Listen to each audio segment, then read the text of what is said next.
All right. And welcome back. It's been a while, scheduling constraints, but welcome back to the Paisan Sports Podcast. We're back again. It feels good to be back, presented by Recliner Media.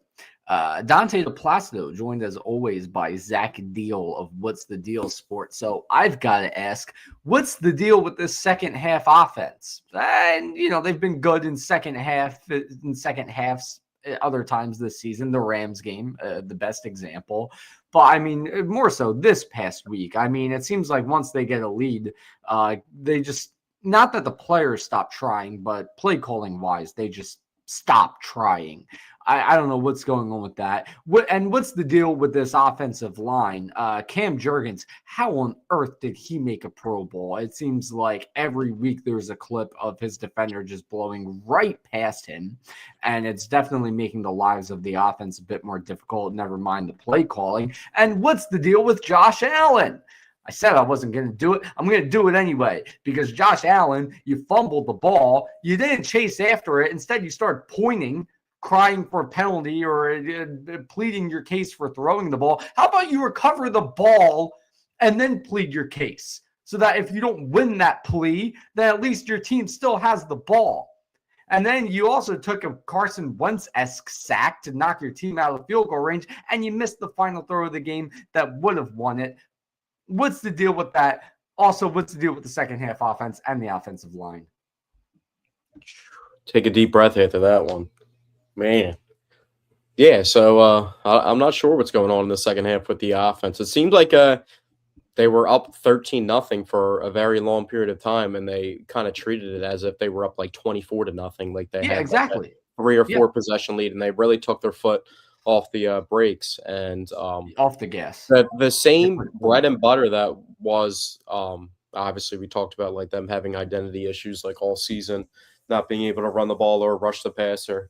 I think that their offensive line is just not as good as it used to be to where they could just dominate in the trenches and just gain yards in the run game that way. And when they kind of go to it, I mean, we saw one time in the game, I think it was the 1 3rd down. It was like 3rd and 8, and they just ran the ball right up the middle, which kind of was just like it was all with Will Shipley. It was kind of like it was, and I get it. Kind of shows like you tip your cap to your defense because your defense is so good. But at the end of the day, you saw the Bills were able to get back into the game because I mean, that's because the defense, not to give excuses to the defense, but they spent the entire second half on the field. Well, that's what I'm trying to say is defense in position because they have to keep going out there and defend a short field, especially when you get caught in a back and forth field position game. I mean, they started that one drive where it was a 3 and out where they were inside like the 5-yard line and they had to punt back to the Bills, and then the ball was like punted and returned by Shakira, I think, to like the 37 or 38-yard line. It's they had to defend a short field like that, especially when Josh Allen's trying to pull out all the tricks. I mean, he didn't have the greatest game, but he was a big part of why they were in the game, but he was also made some mistakes that were glaring weaknesses. I thought the Eagles, I mean, it's just I don't understand what's going on with the offensive line. I mean, the Bills are notorious for, I think they've given up like 3 or 4 200-yard rushing games to different teams around the league, and they're one of the worst rush defenses in the entire NFL, and the Eagles just weren't able to exploit that with Saquon Barkley at all. So I don't really know exactly what's going on. I mean, you would think in those conditions that the game plan would be centered around getting 26 the ball, and that's what they looked like they were doing in the first half, and then they really just could not move the ball in the second half at all, and they weren't really moving the ball down the field. And Jalen Hurts completed like 1 or 2 passes the entire second half, so I don't think he completed any at all. And I feel like a lot of people in the national media, first of all, the fact that Jalen Hurts was getting more national hate after that game than Josh Allen is just absurd. Everybody points to Jalen Hurts going, I think, 0 for 7 in the second half. Most of those incompletions were throwaways because he just had no one open and the pocket collapsed. One of them was the Devontae Smith catch that got overturned, which in my opinion, that looked like a catch. I can see how it was ruled not a catch, but I personally believe it was a catch. There was really only one like actual Jalen Hurts attempted to throw the ball and he missed his receiver. There was really only one pass of that in the second half. Everything else was just throwaways and an overturned catch. So it really, in my opinion, comes down to play calling and poor offensive line play. Yeah, and their offensive line, like I talked about before, I felt like they're not the greatest pass protection offensive line. They really were centered around being good run blockers, and they just can't really get anything going. Cam Jurgens, it always seems like there's just like an unaccounted for somebody in the backfield always waiting to hit Saquon Barkley. But there's also times where there is holes open, and Saquon's kind of trying to bounce things around. It's just like a kind of off-balance thing. And Tank Bigsby is kind of more north and south, so sometimes when Man, he I gets like in there, that it Tank looks like Bigsby. I like that Tank Bigsby. Yeah. I like him so much to the point where when Saquon went down at one point in that game, I was watching it with my cousin. I said to him, well, we still have Tank Bigsby. Like, that's how much confidence I have in Bigsby. That I He's feel just like a different type of runner, but I also think that the offensive line, it's not like they're like just getting in there when he gets in there and they're blocking better. He runs a little bit different, but he obviously runs hard. That's the thing. that's what makes Saquon He Barkley is special too as decisive. well. So He finds the hole and he runs hard through it, and he picks up about 6 yards each time. I mean, he's really good. I think they need to utilize him more. Now, in talking I about the think we're going offense, down the playoff stretch. I mean, everything's on the board, and especially they're going to need to probably utilize an RB2 like the good old days when they didn't have like a running quarterback necessarily, because Jalen Hurts doesn't really affect the defense this season specifically with his legs like he did in years prior. This is probably the least effective he's been with his legs over a complete season stretch of games is in his entire career, I would say. yeah. Well, talking about the playoffs, I think you're going to see Jalen Hurts use his legs a lot more in the playoffs. I think in the regular season, he's been toning it down to stay healthy. And I think once the playoffs roll around, I mean, Jalen Hurts is the kind of guy that he's going to do everything he needs to do in his power to win each playoff game. So I think we're going to see him run it more in the playoffs, in my opinion. But not to get too down on the offense, because we last did this podcast following the 3-game losing streak before any other wins followed after that. It's been a while. And when we did that podcast, although we were coming off of a loss, I said the play calling actually looked a lot better at the time, right? They were running a lot more plays under center. Now they should have done even more. But looking at AJ Brown's game, been has been like the number one receiver over like the last month of football. So that it seems like they have been able to pass the ball. They have 2 receivers. I know in today's NFL in 17 games, even though Devontae and AJ don't always play 17 games, 1,000 yards isn't the most, but they have Devontae knocking on the door for 1,000 yards and AJ just eclipsed it. So, yeah, and then you also have Dallas Goedert.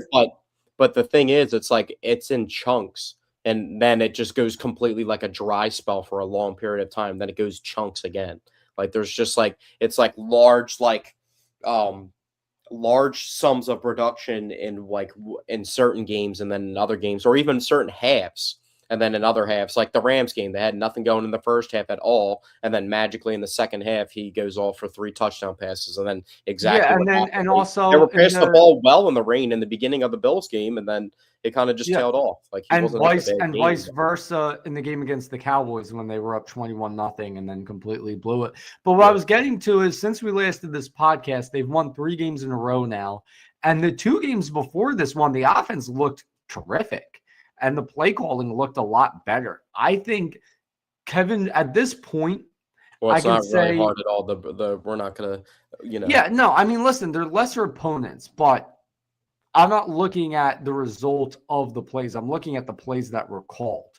I'm looking at the route charts following the games. Well, the one thing that's been has been on notice, I think every Eagles fan.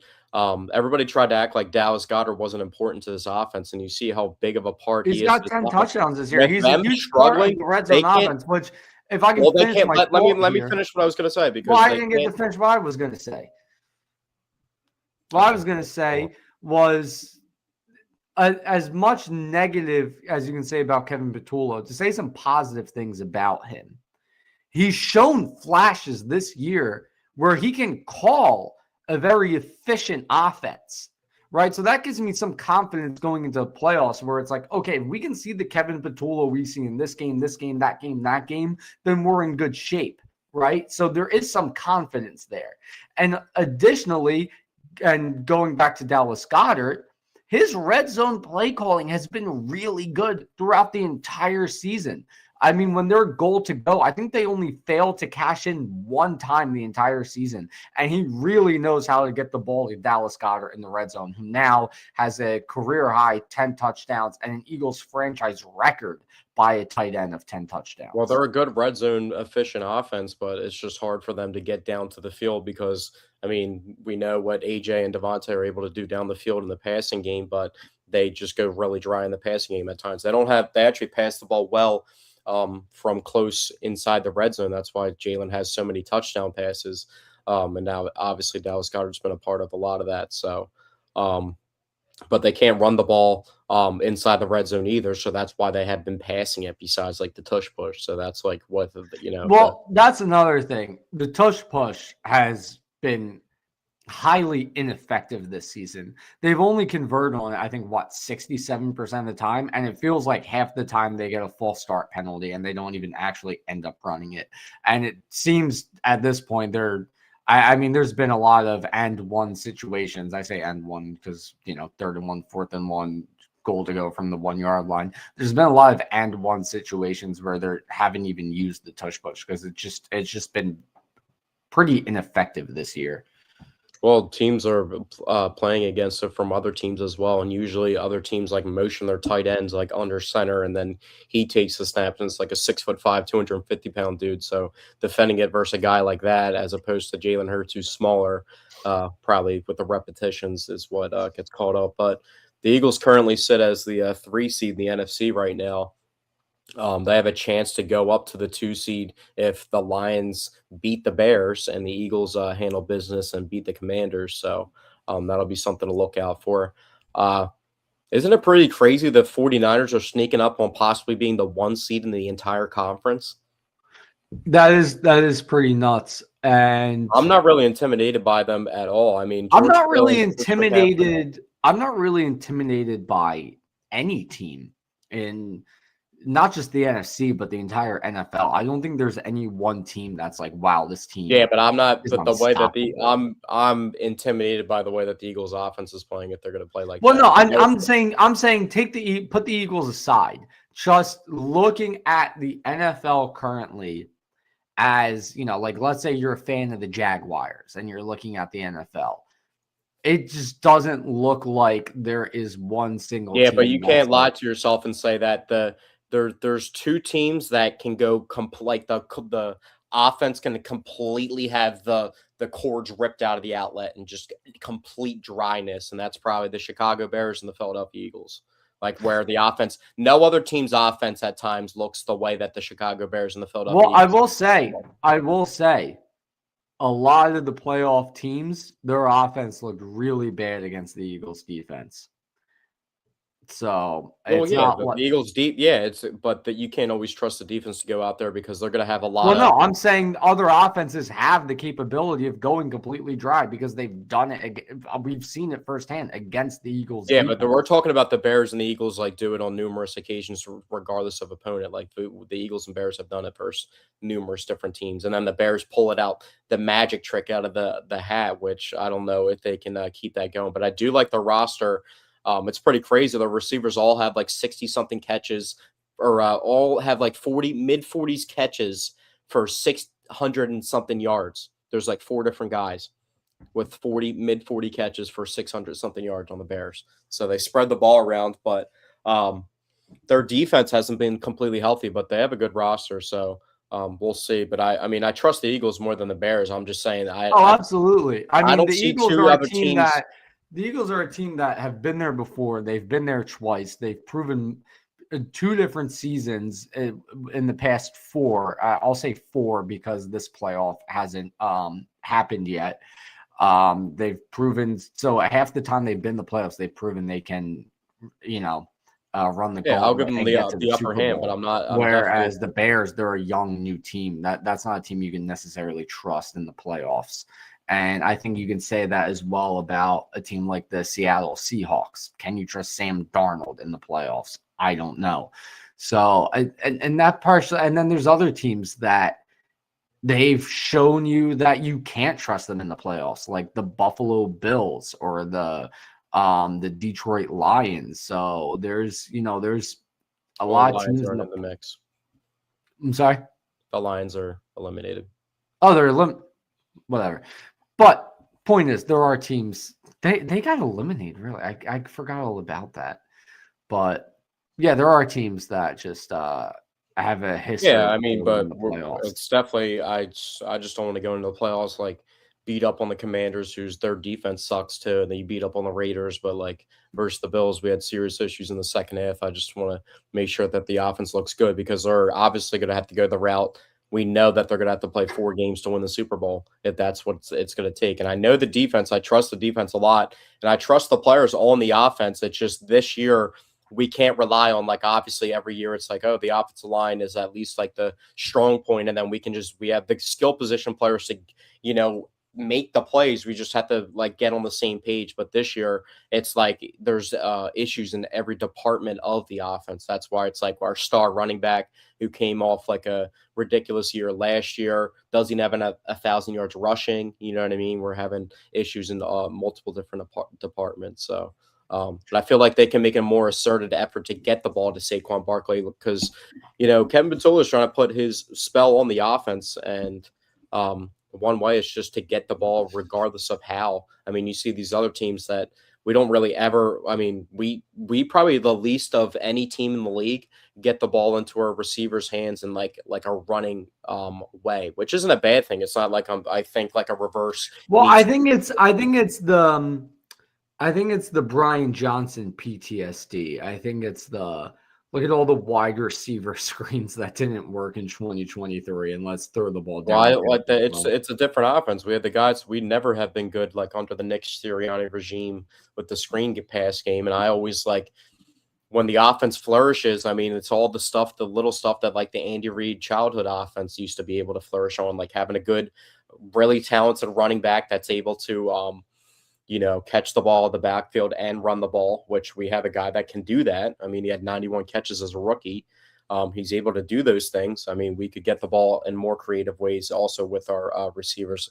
The screen game was a huge part of the Eagles' offense growing up, and that just hasn't been really too relevant. But also, while we talked about the Eagles being the 3 seed and possibly going up to the 2 seed and what it would take to go up to the 2 seed, and then we mentioned the 49ers are possibly going to get the 1 seed if they beat Seattle on Saturday night. So what do you think about that game real quickly if we want to just like go off topic, because that's going to be for the 1 seed. So that team will be ranked above the Eagles. So where's that game being played?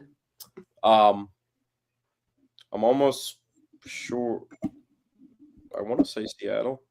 Well, while you look that up, one thing I did want to. No, it's in San Francisco. Okay, then I got my money on San Francisco. It's a 1.9.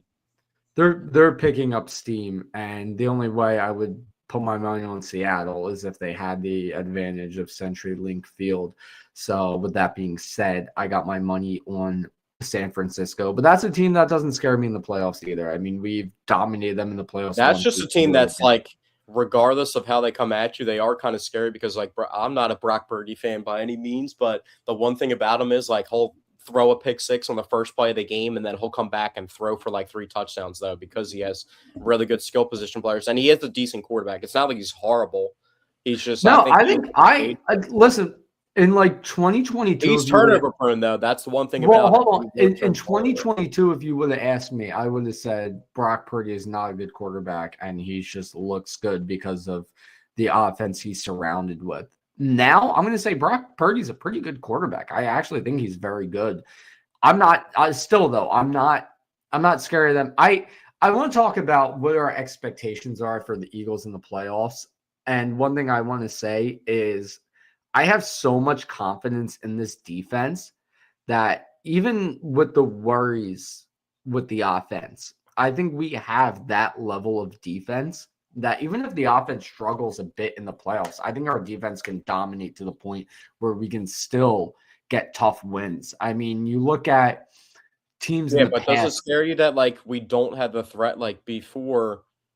I felt like even with the DeAndre Swift, we had the threat of like a big run play at any moment in time, and I guess maybe Tank Bigsby offers that a little bit more than Saquon at the current moment. But it's not like the threat of like last year. Like I mean, Saquon scores how many touchdowns in the fourth quarter of the Rams game and the snow game, and they're still fighting on the last drive and playing a defensive Yeah, but possession. I think this is a better defense than last season. I think from what we've seen from this defense the past really ever since the deadline. And Yeah, ever since they're Adoree brutal. Jackson started playing a lot better, to the point. By the way, he's looked better and better each week. At this point, I'm going to say Adoree Jackson is a shutdown corner. There is nobody to throw to in this secondary. The D line, they're all eating at this point. Well, Jalen Carter is Reed Blankenship makes mistakes in coverage, like not sometimes, but he often, also but makes on big occasions, plays, and he made a definitely. big play on Sunday. Marcus Epps was also all over the field. Saturday. Marcus Epps is looking good. Jalen Carter is back to form. Jordan Davis, he's back on the field, and he was having a phenomenal year before he got hurt. Brandon Graham has looked good in recent weeks after returning to the Eagles. Well, he's also playing like very limited. Like Jacoby Dean, before he got hurt, was playing out of his Brandon mind. Graham only has to And worry Jahad about giving Campbell like 3. is one hell of a backup. This is a defense with a lot of depth as well. Zach Bond is still Zach Bond. I think this is an elite. Well, I also this think is a that Brandon defense that can Graham carry also the team. just only having to play like a certain amount of snaps, so it definitely helps him out. And that's all they really need Yeah, him to. Brandon Graham is fresh legs out there. So I have I mean, you didn't confidence. even mention the best player on the defense, arguably. I mean, because he's might be the most impactful because the way that he plays is Jalix Hunt. Well, I was thinking Q, but Jalix Hunt also he's been playing out of his mind. By the way, Moro Ojomo now has 6 sacks on the season. Jalix Hunt and Moro Ojomo lead the team in sacks. I'm ready to say Moro Ojomo is even better than Milton Williams. And we were, discussing in the offseason. Milton Williams also has had a pretty good year for the Patriots. He has. But in terms of what they've done as an Eagle, I'm taking Moro Ojomo. I mean, that's the guy we talked about in the offseason. What's his name's also balling too. I mean, they were worth the bread. They lived up to the first year. Jalen Phillips. Is that who you're talking about? Sweat. No, Josh Sweat should have been probably made the Pro Bowl this year. Yeah, but Jalen Phillips has been very good. Yeah, he's a really good run defender. He like doesn't get like necessarily home, but he creates turnovers against the quarterback in passing situations. Yeah. He's done that a couple times this year. He doesn't necessarily have the complete sack. The only guy who's been rather quiet on the D line, I would say, is Nolan Smith. Well, that's also I was going to ask like a long-term question. It looks like right now I'm paying Jalix Hunt over Nolan Smith every single day. Absolutely. Yeah, absolutely. I'm doing the same thing. But what I wanted to say is I have confidence in this offense in the playoffs because I think the playoffs are a different animal. I think they're going to look better in the playoffs because I think this is the kind of team that is going to look better in the playoffs because they've just proven they can do it in the past. Jalen Hurts is the kind of quarterback that, he's going to win at all costs. So, and as a lot of us know, Jalen Hurts will start calling his own plays, honestly. That's what I was about to say. As a lot of us know, he does have a bit of a habit to do that. And I think in the playoffs, when it's like it's win or go home, he's going to say, fuck it, and start calling. I don't think anybody on the offense, if you call a play like at the end of the game and you kind of improvise, I don't think anybody, I mean, you're probably not going to go to Saquon because it's going to be a passing situation, but I don't think anybody on the offense or even the coordinators themselves will be necessarily mad if they take a shot to Devontae or A.J. Brown in one of those situations. Just the ball has to go to one of them. I mean, Dallas Goedert gets open too. Like that's another match. Like Dallas Goedert's that good. Yeah, he is. And so listen, I want to ask you a question, but first to summarize, I think even if the offense struggles, this is the kind of defense that can carry a team in the playoffs. But I have confidence the offense is not going to struggle, and I have full confidence the defense is going to keep bowling out. So for my expectations for the Eagles in the playoffs, I think this is a team that can return to the Super Bowl. And Do when you you think look at, they're holding on to things that they haven't shown yet specifically? Like they're like, I mean, I don't personally think I that. think they could I be. think there is like something slowing down a little bit with Jalen Hurts in the running department with his legs. I don't think it's necessarily full on. He doesn't want to use his legs. I just don't believe that because he knows how good of a threat he is. I don't know if it's like Well, he's high looked ankle good sprain. when he's ran the ball this year. I don't think he can't use his legs.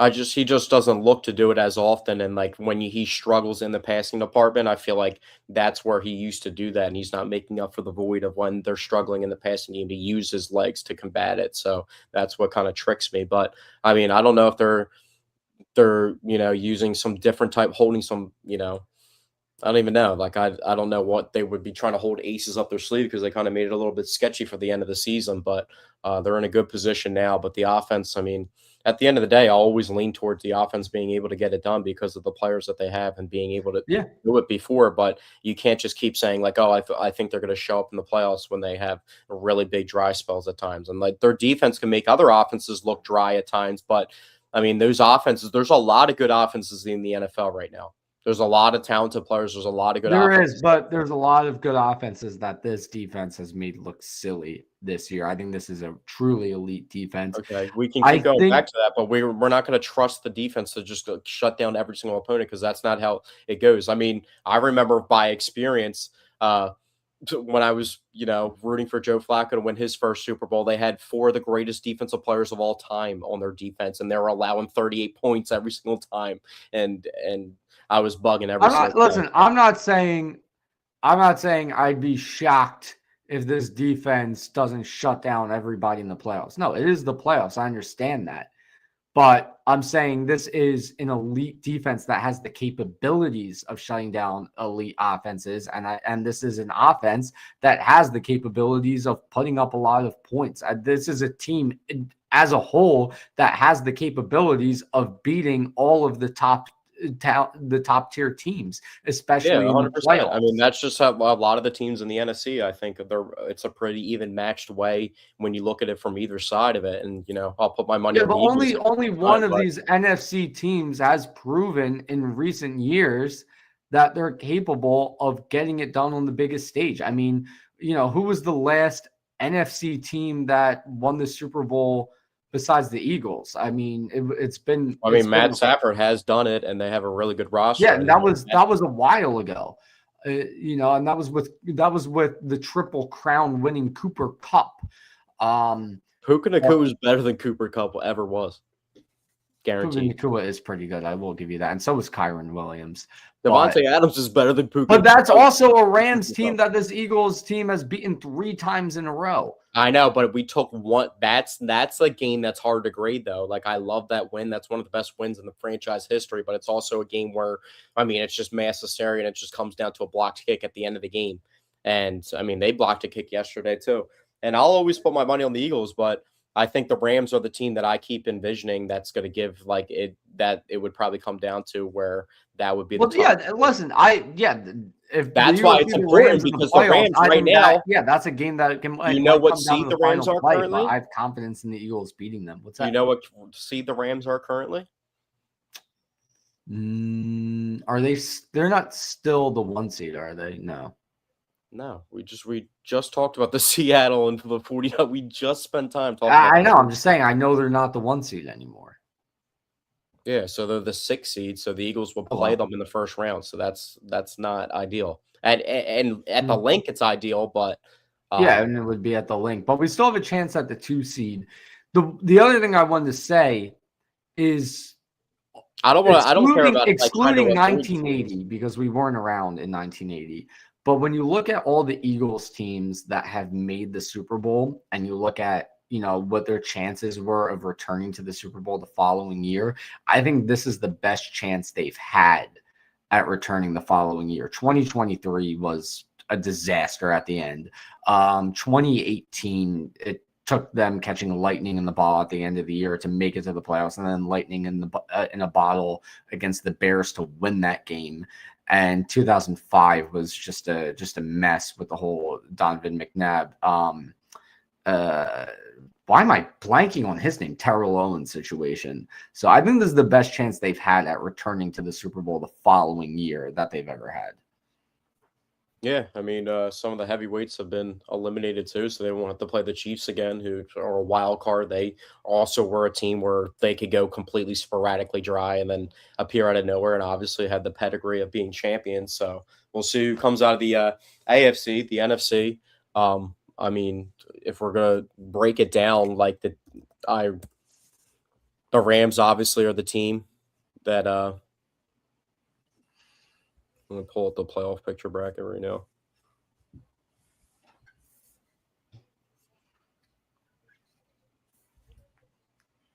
So the 49ers are the 5 seed. They could be the 1 seed if they beat Seattle week 18. That would push Seattle back to the 5 seed. So Seattle would match up with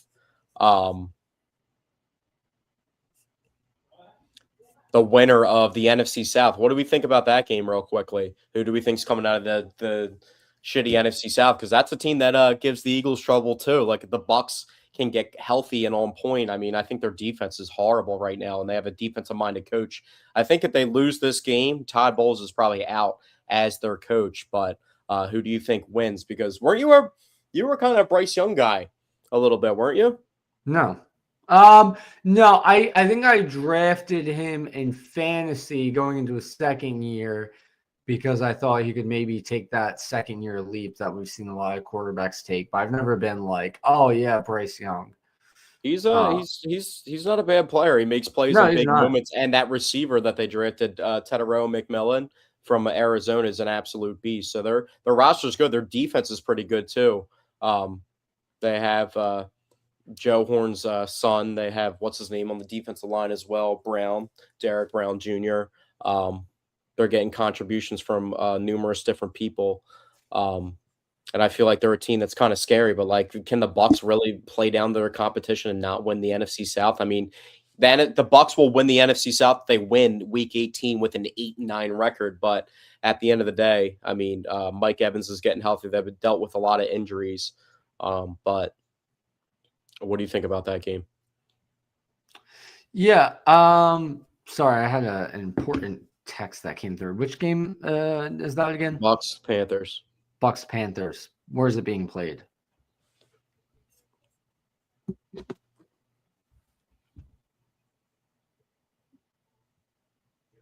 I have the playoff picture up, not the game though.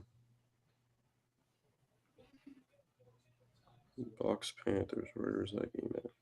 That is in Tampa Bay.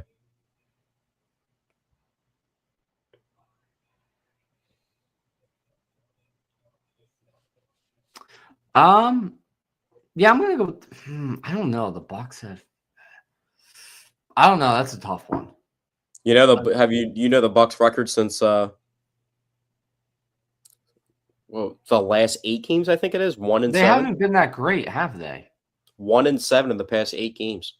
I didn't know it was that bad. I knew it was bad, but I didn't think it was that bad. I think I'm leaning Panthers. They've been in a tailspin. Yeah, and what's crazy? Speaking of teams that are 1-8-ish, what's crazy is that Sauce Gardner left the 1-6 Jets. Philip Rivers came out of retirement for the benefits. He locked in those benefits, so good for him. And then Jonathan Taylor, kind of sucked that he completely flared out as the MVP of the league. Christian McCaffrey is actually embarking on possibly the first 1,000-yard receiving and 1,000-yard rushing season in NFL history, which would be pretty crazy. Yeah. Anyway, it is now time for my meatball of the week. And my actually meatballs of the week, but like it's also like one meatball of the week because it's anyway, the meatball of the week is the Diggs brothers. You see what I mean? It's like, it's like one subject. Digs at the Diggs brothers. It's not like 3 various different meatballs. It's the Diggs brothers, but it's 2 different guys, 2 different meatballs. Just two balls. But I mean, first, Stephon Diggs, the salt, not good. What was his girlfriend? Very bad. No, and then Chef. And then Trayvon Diggs gets cut from the Cowboys. So not a good week for the Diggs brothers. They're my meatballs of the week. It was a chef that not his girlfriend. Why did I hear it was a girlfriend? I don't know. But either way, he I don't know if committed you read the assault. story. I always read the story, so anytime I want to bring up somebody.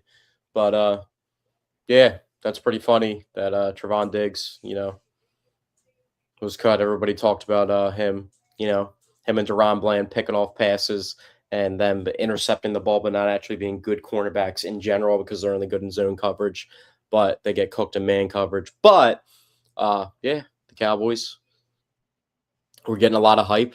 Like the NFL page on Christmas was posting them like crazy, like it was a huge important win. I mean, everyone's so excited, for them to be scoring these touchdowns and ruining their draft position. But hey, so be it. I don't actually know if I forget if they traded their pick or if it was the Packers pick in the trade for Quinn and Williams. But they also the Cowboys benched that Peyton Wilson dude that they traded for that they were getting hyped up about. And they traded for him after they traded for Kenneth Murray Jr. from a first-round pick in the offseason who did nothing. They cut the other corner that they traded for in the offseason, Khair Alam, from the Bills. And I saw Jonathan Mingo on the field the other day versus the Commanders, but that was also a guy that they spent a high draft pick on. I think that was the same pick they spent on George Pickens as the pick that they used to trade for Jonathan Mingo. So Jerry's still doing his thing over there. And then the Eagles got contributions from Jalix Hunt and Moro Jomo on the back end of their draft. So just a little, I don't know why I had to go on that rant a little bit, but well, you know what? Basketball. Going back to what you said, I love it. I love it when the Cowboys get eliminated from the playoffs and then start winning games again. Granted, it was one game they won, but I'll never bet on them to win ever. I don't care who they're playing and what the opponent is. Or there's. Well, what I'm saying is they missed the playoffs, and now they won their last game, which gives them lesser of a draft position.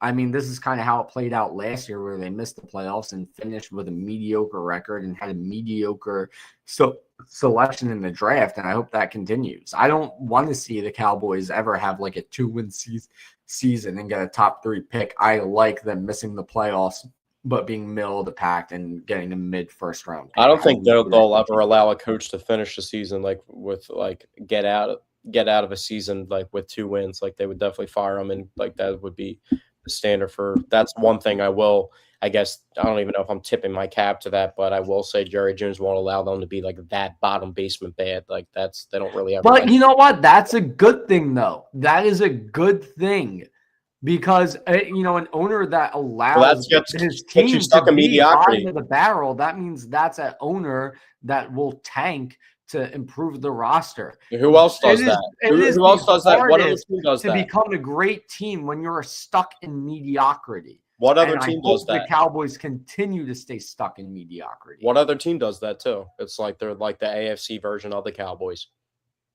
They've had more success in the 2000s because they've actually won Super Bowls, but the Pittsburgh Steelers do the exact same thing. They never go bottom basement bad, and then they just be mediocre, and then look at their quarterback situation every single year. Because they never have the draft capital to select an elite talent at quarterback. So they're stuck, going after guys like Justin Fields and Aaron Rodgers, who, an old Aaron Rodgers at that. Going back to Mason Rudolph. I feel like that happened at some point, didn't it? Yeah. So let's talk some basketball though. The Thunder, real quickly, before we get into the Sixers, the Thunder were like hyped up to be arguably the best team of all time. And then the Spurs came in and just beat them 3 times in like 12 days and just shut them completely down. And now the Spurs might be the new dynasty. But the Sixers also were in that realm of, remember we talked about around the draft how the Mavericks, the Spurs, and the Sixers all drafting in the top 3 of the draft all already had good players on the roster, so they just weren't healthy. So when they all put it together that they could be good teams, I mean, the Mavericks are kind of a mess because Anthony Davis is, complete glass bones, but the Spurs look like a really good team, and the Sixers could develop into a good team. But should we start to get worried real quickly? I want to talk about as the first topic, Jared McCain, like, is there an issue with him actually being a scorer? Is he not actually finding his way? Is there too many scorers on the team? Like, he's having issues finding points production, even with Kelly Oubre injured. So imagine what's going to happen when Kelly Oubre gets back into the lineup. And you know what happens with young guys that kind of just don't have a true path to develop. What do you think's going on with the Jared McCain situation? I think it's one of those situations where, I mean, sometimes you see it in pro sports. Somebody comes back from injury and it takes them a while to get back to form. We even kind of talked about a similar case earlier when talking about the Eagles, that being Jalen Carter. Although, wait, did he get? No, he didn't get injured, did he? Jalen Carter had the shoulder injury, just got Yeah. surgery. Okay, Now he's yeah. playing So a I'm lot not better. mistaken. So. So I'm not mistaken. Yeah. So I mean, I think it's just one of those situations where it's like give him more time before we start to get worried about him. He's been back for like a few weeks, you know. So I would want to give him more time than that to see if he can return back to form. The thing with the Sixers team is there's so many different guys to talk about, and it They're does sitting at kind like fifth in the East, and the trade deadline's coming up in a couple months. And Jared McCain would be like an attractive player to like a lot of different teams, and I mean, honestly, you could probably get you might be able to get. I don't know if you would probably have to package it, but you might be able to get like a Jeremy Grant back onto the Sixers for Jared McCain because of the youthfulness and like his potential as a scorer, like there. that level, like power forward, and that would be something that would be intriguing. I really like Jared McCain though, because at the end of the day, when these Paul George and Joel Embiid contracts go up, we don't really know what's going on with Quentin Grimes as well, who's on the $8.7 million deal, and we're not going to be able to keep his services that cheap for that long. I feel like when the sea parts its ways a little bit, Jared McCain could be very useful to the future. But it just seems like right now they sent him down to the G League to get more playing time and more opportunities with the ball, and then they brought him back because of injuries. But I don't know if that's like the true route to go for him, but it seems like he's too talented for that route as well. Well, here's the thing. Jared McCain, as much as I like him, as much as I like his potential, his upside, what he did last season, this roster is so littered with talent that, it's like, I feel like you got to trade somebody at the deadline. We have so many talented Well, doesn't it make the guards. most sense? I like Quentin Grimes a lot, and he could be a part of the future too, but he's on that expiring deal. Doesn't it make the most sense to get rid of him? No, I'd rather keep him around. I think Well, I you think what? Keep him for the rest of the season and then just not re-sign him? Because no, you would I be mean trading keep him away a as rookie contract. in re-sign him. That's also the thing that would make it difficult to actually talking about the Jeremy Grant situation. That could actually not very true at all, because Jared McCain, his contract would nowhere be in the range to be able to make that trade with Jeremy Grant. It would take like somebody that makes a little bit more money.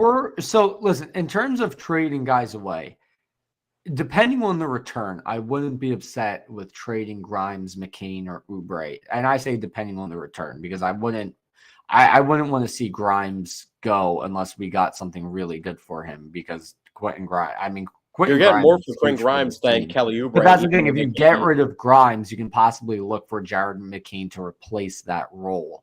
So, or you could just trade Jared McCain. But the only thing is Jared McCain is so young, and it's a guy that can grow with Maxey and VJ Edgecombe. But I feel like one of these guys should get moved at the deadline. And that's in terms of trading away talent. In terms of acquiring talent, there is only one man who I want on this Sixers roster who, unironically, I truly believe can improve this team by a decent margin. And that man is you're not going to have to trade for him. He's not going to cost a big contract. I am talking about Benjamin Simmons. I want him back in a Sixers uniform. I've talked about the past 3 years how this team needs a power forward that can rebound the basketball. Ben Simmons, he brings that. He also brings great defense. He brings an ability to facilitate. if you put everything aside, put the drama aside, put the lack of shooting aside because you don't need him to score the basketball. If you put Ben Simmons, a tall 6'10" power forward who can rebound, dish the basketball, play defense, that prototype of player is exactly what is missing from this Philadelphia 76ers team. I want Ben Simmons. I want him back in a Sixers uniform. I won't entertain anyone else. I mean, obviously I will, but I'm dead set on Ben Simmons. No, I don't think it's realistic. I don't think he's I think it is. He's talked about how he wants to come back to the Sixers once he's ready, once he's done fishing or whatever the hell he's up to. I mean, he's back in the gym. We saw it today. He's back in the gym working on his shot. Oh, so you got scammed on another Ben Simmons. No. I've been saying this long before the workout. Wait, no. We're going into 2026. I've been saying this all season. I've been saying it all season. I have text to prove it. I've been saying all season, I want Ben Simmons unironically. Forget the gym video. The gym videos mean nothing to me. I'm just saying he's done with his little fishing journey. He's done with his fishing journey. He's ready to get back on the court soon, and I want him at the Xfinity Mobile Arena. All right, well, that's just not really that realistic, but if it does happen, cool. But I'll believe it when I see it. But, I mean, he'll give you, 5 rebounds, 2 points, and a couple assists. It could be pretty cool, but I'll probably look into more genuine routes to fill the void at the power forward position, and you could use one of those young players or one of those contracts. I mean, what if they traded Quentin Grimes, Jared McCain, Kelly Oubre, and first round picks and Paul George for Giannis? You would do that for Giannis. Giannis is a beast. I wouldn't give all of that up for any one player. That's too much to give up for one single player. I wouldn't do that. I don't think that's too much at all. I think that's actually I think you overvalue. In terms of capital, maybe, but what I'm saying is then it's just Tyrese Maxey and Giannis at that point. So what are we even doing? I didn't say Joel Embiid. What are you talking about? Yeah, but Joel Embiid isn't a guy at this point that you can consistently rely on. And then the only two guys on the roster you can consistently rely on is Maxey and Giannis. You've gotten rid of everyone else. So I wouldn't do that. I would give up I would do like a Paul George and one of Grimes, Oubre, McCain, as well as however many draft picks they want, because then you still have giving you anything right now surrounding them.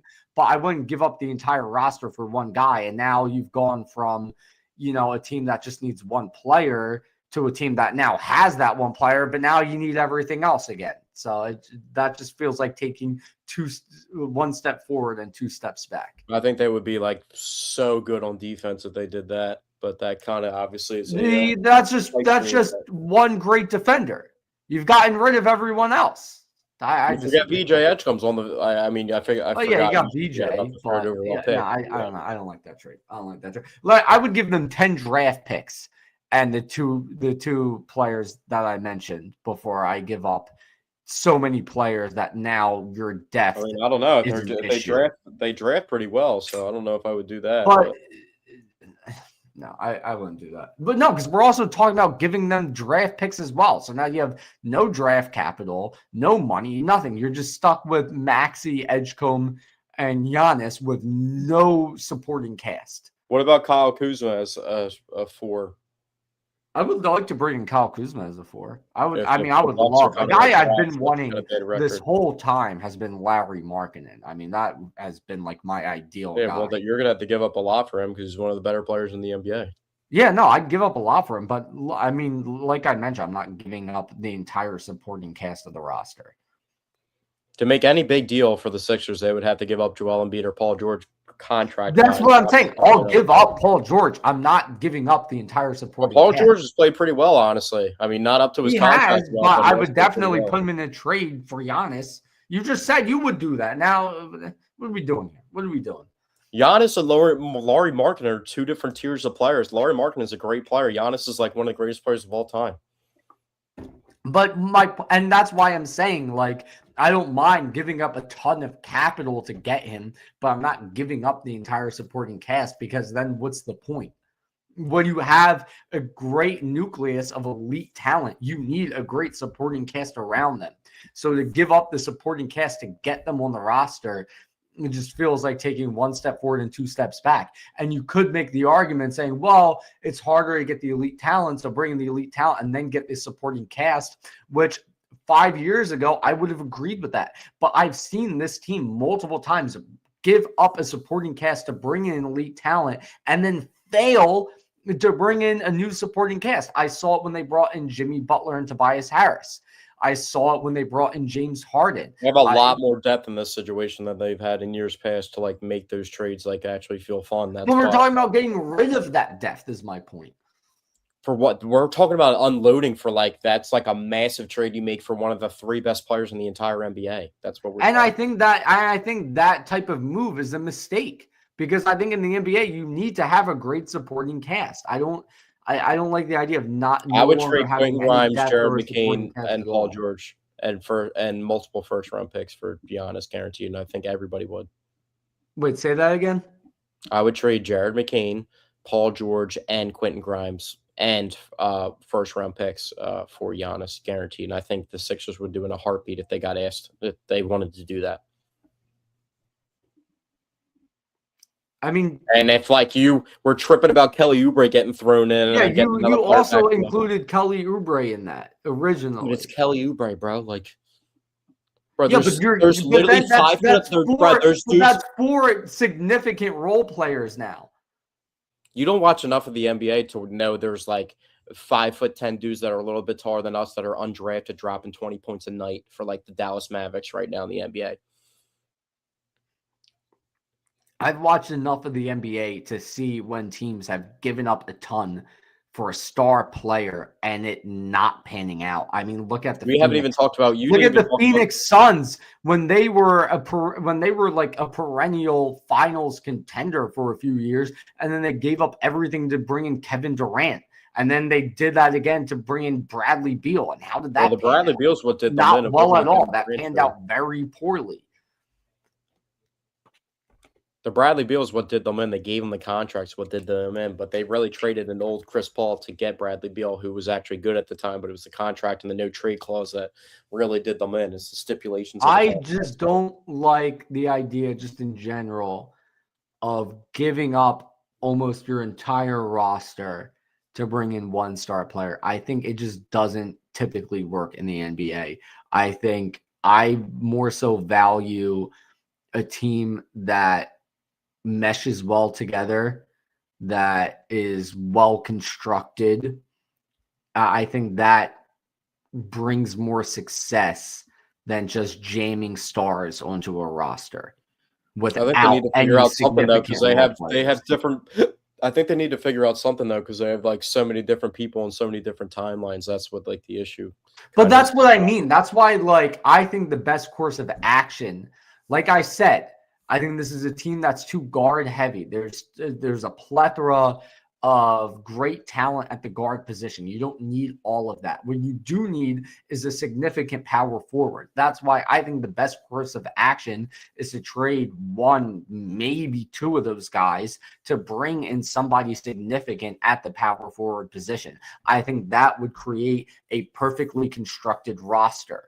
I don't think right now it's a perfectly constructed roster. I think a deal needs to be made, or bring in Ben Simmons. I'm still serious about that. But don't give up everybody for one power forward, and then you go from, oh, we have everything, we just need a power forward, to, oh, now we have that power forward, but now we need everything else. That's I'm not arguing the trade. I really don't care. I'm not trying to. I really don't care. I just said it for fun. You're kind of looking into it a little bit too much. I'm just you're thinking about it too lightly, to where like you get offered one of the greatest players of all time, and you have to give up 4 like you make it sound like Kelly Oubre is like this world breaker. Like you can't just go. No, find I'm not saying that to Justin overhype Edwards. the guys Justin we Edwards. If currently Justin have. Edwards got time, I've said my whole point multiple times. It's just that I don't want to give up the entire supporting cast because that's taking two steps. But back it's and one just like step those forward. players aren't really that. The players But you're just grabbing a statement out of the air that I never, not necessarily a statement, but a take out of the air that just isn't even there. Like I never said, no, I don't want to trade these guys as I think they're really, really good and I don't want to lose them. I never said anything of those. You said and Kelly Oubre, like we have Justin yeah, because that's just another body on the roster that now we're giving away. Whereas if we kept Kelly Oubre, we could say, well, we gave up a significant part of our supporting cast, but we still have VJ Edgecombe, we still have Kelly Oubre, we still have Bona, depending on how you feel about him. He was whereas when you get rid of Kelly Oubre, now it's just okay. Well, we just got now you are getting overwhelmed by Kelly Oubre. Well, no, I would say the same thing if you swapped out the name of Kelly Oubre with the name of any of the other guys you mentioned. Then my point is not specific to one player. My point is all of them as a whole. I'm not getting rid of all of them. It's not because of one specific Justin Edwards guy doesn't even play. Other. Justin Edwards doesn't even play every night. Like he could be. He could fill the Kelly Oubre role if he got more development. I don't have confidence in Justin Edwards.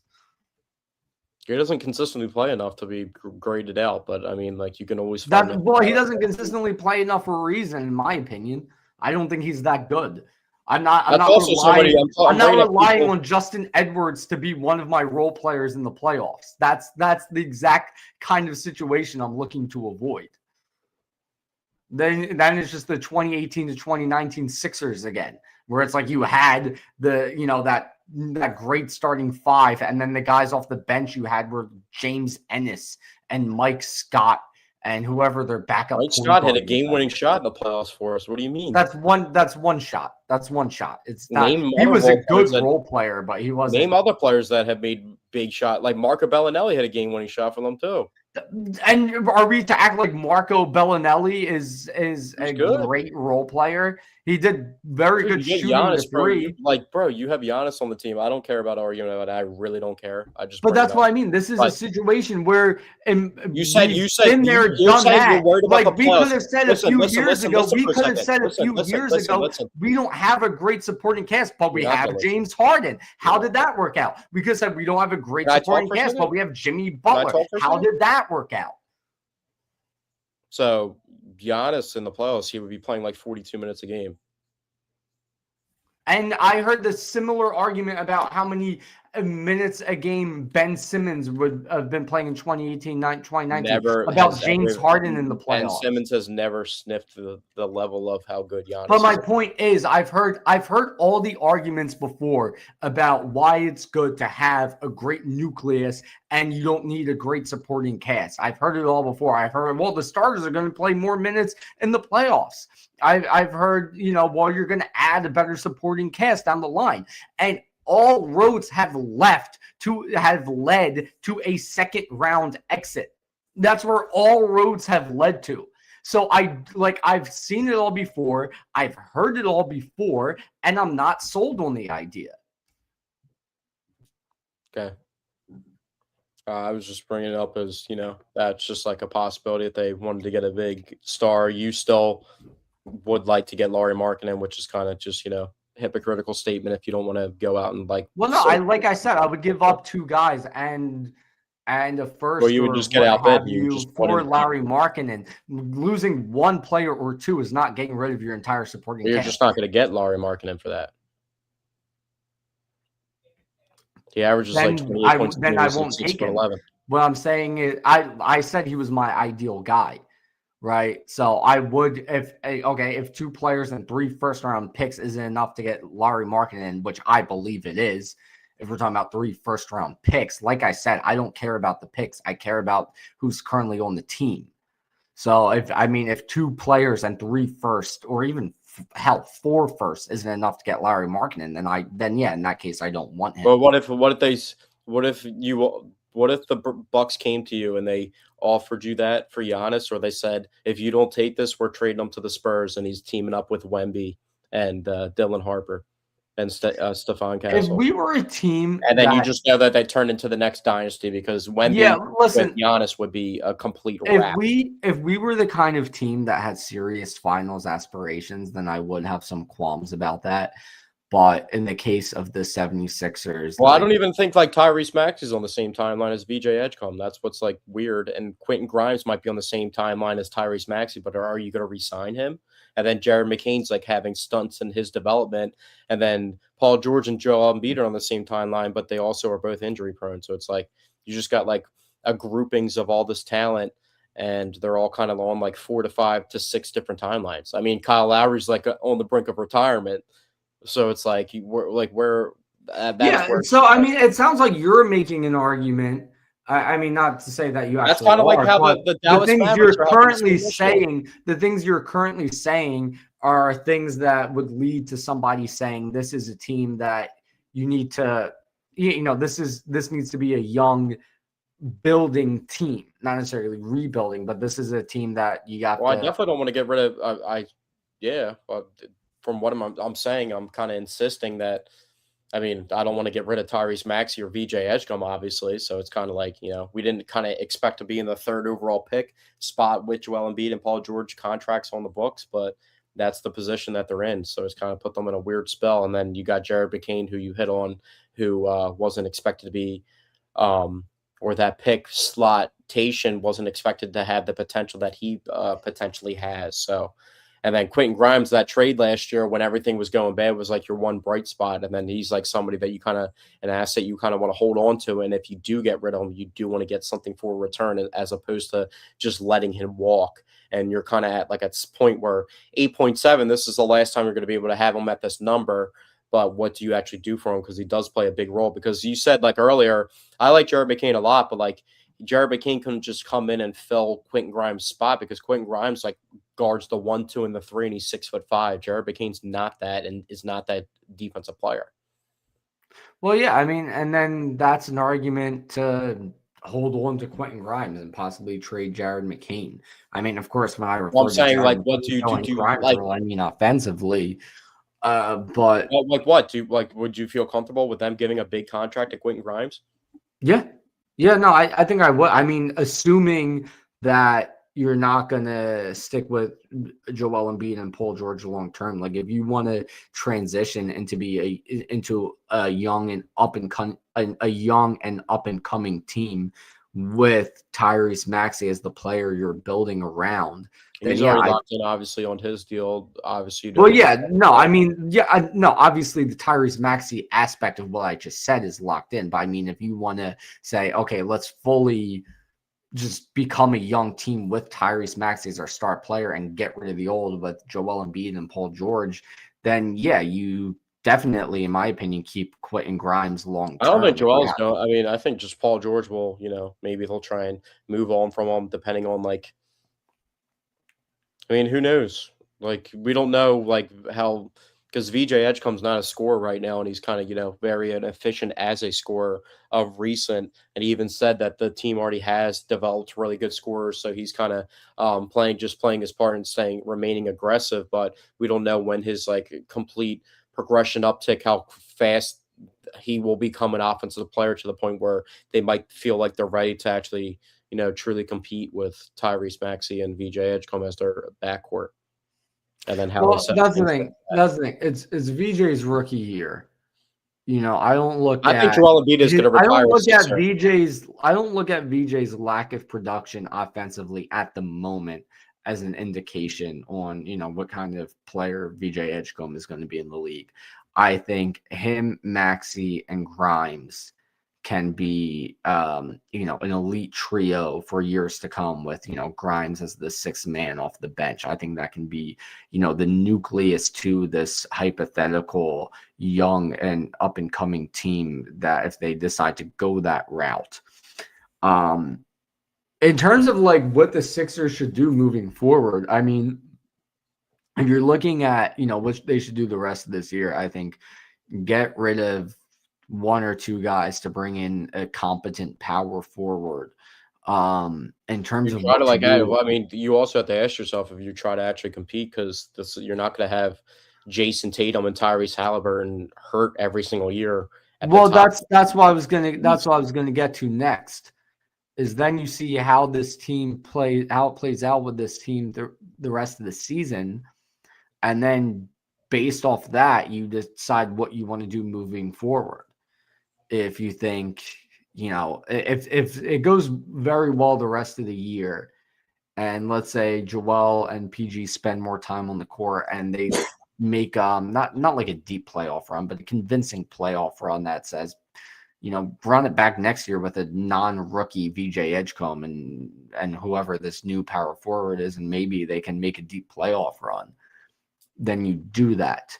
That's an unlikely outcome. The more likely outcome is this team finishes as like a 7 or 8 seed and get bounced in the first round of the playoffs. And then you decide, okay, it's time to move on from either both Joel and PG or one of them and focus on the young talent moving forward and look to the future. So right now, I think what this team needs to do long term, I think it's up in the air. I think you got to see how they perform throughout the rest of the year and in the playoffs. But as of what they need to do right now, I think they need to make a move to bring in a competent power forward, because I'm so tired of saying it over the past few years, but this team needs rebounding outside of the center position. I've been saying it every There's year also the past like you 3 have to years. make a They've done decision nothing too. about it. Excuse me, my bad. You also have to figure out what you would do with a guy like Andre Drummond, who you could probably get something for at the trade deadline if you're I not forgot all about Andre Drummond. Wow, yeah. going to try to compete. Who do you like better, Drummond or Bona? Andre Drummond's one of the better like traditional centers in the history of the NBA. I mean, if we're being I honest. know, but I mean in this current moment. Andre Drummond, because he's like Andre Drummond's really good. Bona's Yeah. not there yet. I like Bona. Obviously, he's a part more of the future than Andre Drummond. But I mean, Andre Drummond could honestly do what Andre Drummond does for probably another couple years. But and it's like I don't disagree with you on Andre Drummond at all, one bit. I just think they have different games where it's like Drummond is obviously the better rebounder, much better rebounder. He's still a very good good defender, but I think Bona like offers you a different style of defense, like a sort of Bona's definitely a better defender, kind of but I defense. feel There's like like give also and take people. with each one. But how about Drummond hitting threes this year, man? I mean, he's been like, I remember when he was here, a few years ago. It's like he would occasionally try a three because he was working on that aspect of his game, and like he rarely made them. But he's legitimately hitting threes this year. Yeah, he can actually get points too offensively. He's just like he knows his role too. That's why I like him, because like we're kind of confused of what the center needs to be asked to do, because we had a talent like Joel Embiid who's able to do a lot of different things, to where a lot of team centers, they don't ask them to do all different types of things. But when you have the right center in there, he can be the number one option. I mean, Kevin Durant's not even the number one option most of the time in Houston. It's Alperen Sengun, who's a really, really, really good big man. And Jokic just got hurt for like 6 to 8 weeks after having one of the greatest games of all time. Yeah. Yeah, and that feels very similar to what happened to Joel Embiid when he put up 70 against Wemby and then got injured. And I think it's so hypocritical that. Well, now I want to talk about that real quickly too, because yeah, go ahead. How can dudes be getting defensive player of the year? Because that was on Rudy Gobert, who's like a 3 to 4 time defensive player of the year. And he just gets sculled by Jokic every single time they played. It's just like, and then Wemby, who's a freak, Joel gives him that game. Like, I don't know how people can, like, it's like the MVP award. Like, Stafford dropped to like a huge way behind Drake May after that game. And if you look at some of like Myles Garrett had a stretch of games this year where he didn't have a sack for 3 straight weeks, and he's about to break the sack record. That's pretty crazy. But like the MVP as a quarterback, I feel like you can't have like a 3 or 4 outlier pick game and be the MVP of the league. Like the MVP of the league doesn't have like one complete absolute shit showing like that. You know what I mean? I feel like defensive players in the NBA, two things. Buckets dropped on them, and then it's like they're still one of the best defensive players in the league. Like, I don't understand. I will say 2 things about that. One, as far as the NFL aspect of it goes, Cam Newton, 2015, played a game against the Eagles, threw 3 interceptions, but won and went on to win MVP. So that's not like a 4 or 5 interception game like you mentioned, but that was a bad Cam Newton game that they ended up winning, and he went on to win MVP. As far as centers go, I think what it is like you have your elite defensive centers like Wemby and Gobert, who are tall and lanky and play great defense because they play great interior defense because they're able to, reject guys coming into the paint trying to score. But then when you take one of those guys and you put them up against a heavier center like Joel Embiid or Nikola Jokic, they don't have the strength to guard them in the paint, and so they end up playing a bad game. So I think that's why they're regarded as such great defenders, because they do. Well, I also just think there's levels to how good people are. Like there's some look at Dikembe Mutombo, for example. I think he's a great example. He was a tall, lanky center who blocked shots left and right in the paint, but then when he had to go up against Shaq in the final, Shaq just ate him for lunch every time because he didn't have the strength to deal with it. Shaq would do that to literally everybody of all time. But that's also Wemby's pretty crazy if you watch him play. Like he really is. He is insane. He's not. He does get beat a little bit on defense though, because he's too lanky. He has this thing where you can beat him vertically at what you would think is his most intimidating factor, because he's a little bit slow sometimes and he goes up with the wrong hand to block your shot. Like he'll go up left-handed, and that's instead of going up right-handed, and it's just sometimes. But he also freestyles and does ridiculous things on the other hand as well. But the one thing I wanted to say about Nikola Jokic is it's so hypocritical how Jokic is out for 6 to 8 weeks, and everybody's like, oh, well, this rule, about having to play a certain amount of games to win an award is so stupid, when everyone celebrated the new award when they had Joel Embiid in mind. Well, when they had Joel Embiid in mind, they were so happy about this new rule, and now when it's negatively affecting Jokic, everyone's upset. It's so hypocritical. You also have a tendency to always, whenever the rival gets brought up, you have to tie it back into the Joel Embiid or because there's always a hypocrisy to point out. There's always a hypocrisy. Yeah, but you also make it look a little bit worse when you have to bring Josh Allen has to be tied to Jalen Hurts and Joel Embiid. Well, because it's a great point to bring up that the guy who's getting but you even also after when we that just talk game about is the winning quarterback. Yeah, but you also on the other refuse to talk badly about Josh Allen. But also on the other light, you just talked about when we were the Sixers, how Joel Embiid's not the same player, and Jokic is by far the best player in the league right now. So it's at this current moment in time, yes. But going back to what I mentioned about Joel Embiid getting hurt after putting up that performance against Wemby, Joel Embiid looked like the best player in the league at that point in time. And everyone was happy about the new rule because it meant Joel Embiid couldn't win any awards. But now that it's Nikola Jokic being affected, everyone loves it. I mean, everyone hates it. Whatever. I don't think anybody's really making those comparisons nowadays. They're in 2 different complete stages. No, I'm not comparing current day Joel Embiid to. I'm not making a player comparison right now. I'm comparing people's reactions to the rule depending on who the player is. That's what I'm comparing. Well, he doesn't get frequently injured. That's a fair argument to bring up, but still, my point still remains.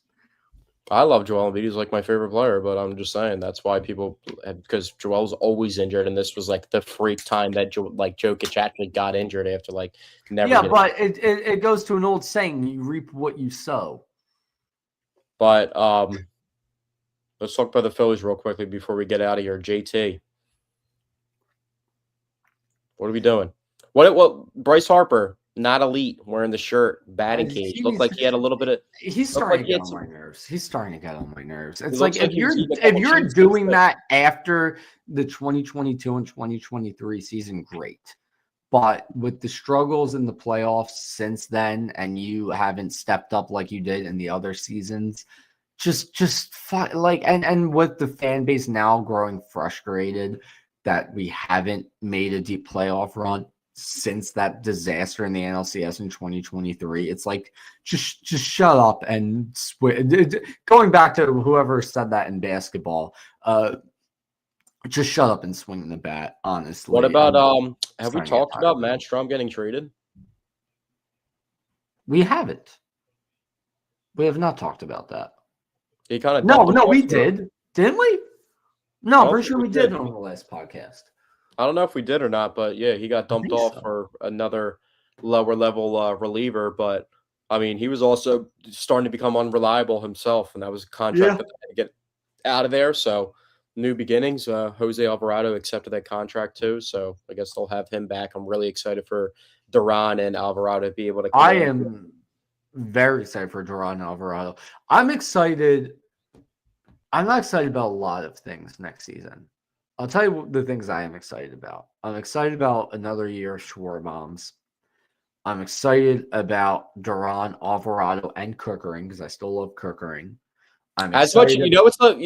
Have I said Hold that? on, let me finish. Let me All right, finish. well, let me just bring something up real quick because you can't just go on the laundry list every single time we bring up a topic. There was two more things I was going to mention. Well, I just wanted to make a comment about how I'm not seen as like the biggest Schwarber um, supporter, but at the end of the day, I actually do like that contract, and I don't think it's a bad contract No, because I think it's a for good somebody contract. like him, like for his skill trait of what they need him to do, I feel like it's not going to diminish the way that other skill traits for other players will. Like he's like a true legendary power hitter, so it's like I feel like he'll be able to still do those things at the age of 37. Yeah, no, I agree with you 100%.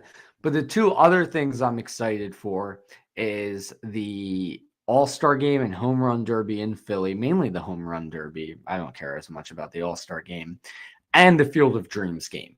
And that's it. You know what I mean? Like I'm not like excited about, what this team can do next year. My hope is quite low. I'm not excited about any young talent we have because all of our young talent has looked bad, and the rest of the young talent, I don't have the confidence this organization is going to give them the call up. Maybe Otto Kemp. So really, I'm just excited about those guys in the bullpen, Well, I think another year Crawford's definitely Schwarber, going up. and I the think big they events the Sixers are. I mean, the Sixers, the Phillies are a part of in this upcoming season.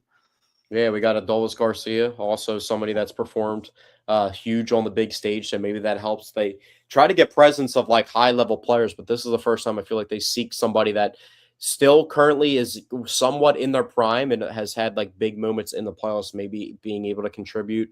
We don't really know what's going on with Castellanos. Would it be a shocker to see Castellanos still on the Phillies to begin the season? Yes. Yeah, I think it would be. I wouldn't be like, and I wouldn't be Well, I all feel like that. they do this every single year where there's like a long dry spell of MLB news, and then we start creeping up into the end of January, and we're like a month away from spring training, and we don't even know what the current situation on certain players is, and then they kind of arise at the very end. So, um, I mean, Ranger, there's no news on Ranger, there's no news on JT. Castellanos, we kind of just know that those guys possibly won't be on the roster. I feel like JT might be the most confident that would be back out of those three. Seems like Ranger Suarez definitely is not going to come back just with some of the contracts they already are giving out to pitchers, but we still haven't also heard anything about an update of what's going on with him. But I think they'll definitely they're going to have somebody step up in the bullpen. That's definitely going to be Well, something. no, I mean, I like our bullpen. Our bullpen is the least of my worries. No, you still believe in your boy Orion complete. I still 100% believe in or I don't Kirkland. at all. I think he does that all the time in all the big moments, but we'll see what they do. Edwin Diaz to the Dodgers. How do you feel about that? At this point, I've just accepted that the Dodgers are just going to keep collecting elite talent like Infinity Stones and keep winning World Series We have rings. Pete Alonso out of the Mets, but the Mets also made a trade this offseason. They got Marcus Semien at second base, so I feel like Hey, that's you said his last name right. You didn't say Seaman this time. By the way, I found out recently that we've been saying Edgecombe this whole time, but I was watching. Yeah, he mentioned his name is actually pronounced Edgecombe. So really, we have I Edge. never say Edgecombe. I don't know. You I've can been run this saying entire Edgecombe podcast back. because I thought there's no way his last name is Edgecombe. I mean, So I've been saying Edgecombe, and then no, it turns out it is Edgecombe. I'm not. I But guess I'm not immature like you. I I don't haven't really. yet broke the habit of calling him Edgecombe.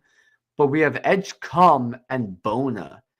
You know, great last names on the team. You get your Edgecombe, you get your Bona.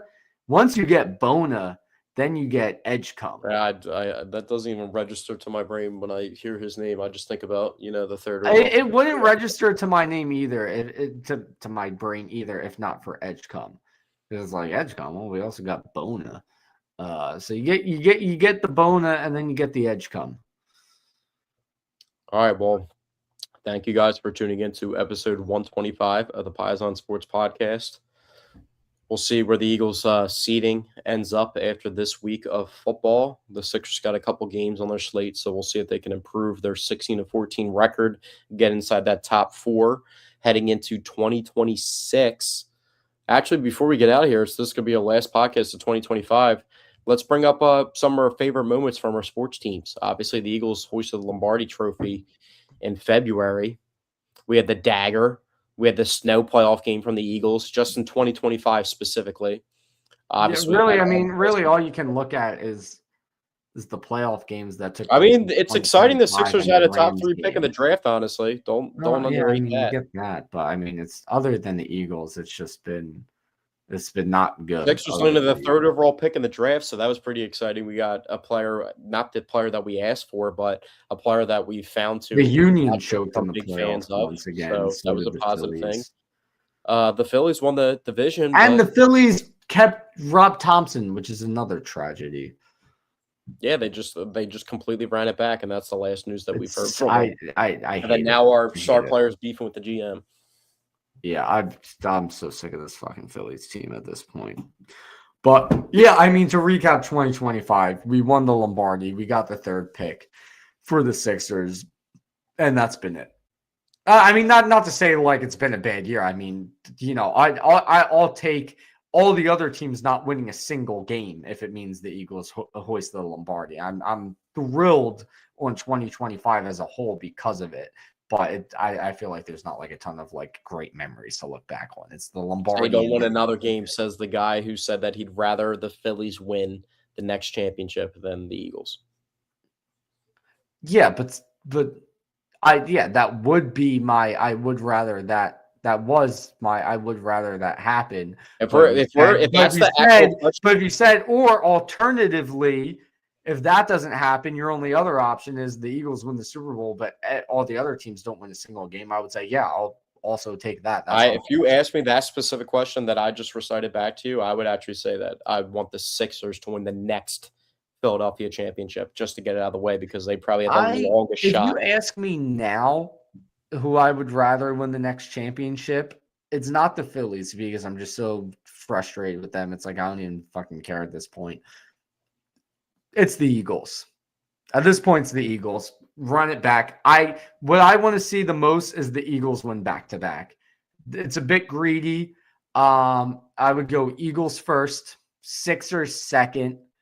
The Eagles winning it would put like a big onus on you because you would feel obligated for the 3-peat, which may not be realistic at all with the current state of the team, depending on what it takes to win the second. Listen.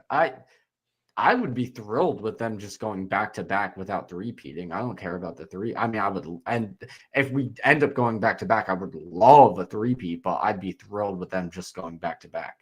Going back to back would be so substantial that that I would love to see that happen, and that's why I would pick the Eagles to win the next. You take that over like would you take the Eagles losing in the second round of the playoffs this year if that meant the Sixers won on like a deep playoff run this year with this roster, how talented they are? Because that would be pretty special. Wait, what round did the Eagles get eliminated in? They win the first playoff game, they lose in the second round. And how far did the Sixers make it?